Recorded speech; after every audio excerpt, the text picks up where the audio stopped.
சின்ன பொறியிலிருந்து தான் காட்டுத்தீ வரும். அக்கினி குஞ்சொன்று கண்டேன், அதை ஆங்கோர் காட்டின் பொந்திடை வைத்தேன். வெந்து தனிந்தது காடு, தழல் வீரத்தில் குஞ்சென்றும் மூப்பென்றும் உண்டோ. தத்தரிகிட தத்தரிகிட தத்துவம் நானே. இது தனி முயற்சி இல்லையா? ஒரு சிறு பொறி காட்டுத்தீயாக மாறிவிடும் என்று சொன்னானே, இது தமிழின் சிந்தனையின் உச்சம். ஒரு வீட்டுக்குள்ள யாராவது வந்துட்டாங்கன்னா, வாங்க உட்காருங்க, இப்படி கையெடுத்து கும்பிட்டு வாங்க, என்ன சாப்பிட்றீங்க, இந்த இதை சாப்பிடுங்க, போயிட்டு வாங்க அப்படின்னு சொல்றோம் பார்த்தீங்களா? இது ஆக சிறந்த தமிழர் பண்பாடு. இதை கனடா நாட்டிலே ஆங்கிலம் படித்து கொண்டிருக்கக்கூடிய பிருந்தா என்று சொல்லக்கூடிய ஒரு பெண் கட்டுரையாக எழுதியிருக்கிறார். கோவை அண்ணன்மார் கதை, உறவுகளினுடைய முக்கியத்துவம் தமிழ் மண்ணிலே எப்படி இருக்கிறது என்று ஆங்கிலத்திலே பேசிக் கொண்டிருக்கிறார்கள்.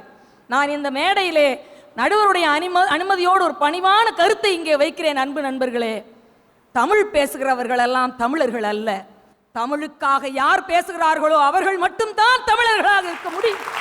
அது கூட்டத்தை விட தனி மனித முயற்சியிலே தான் அதிகமாக இருக்கிறது.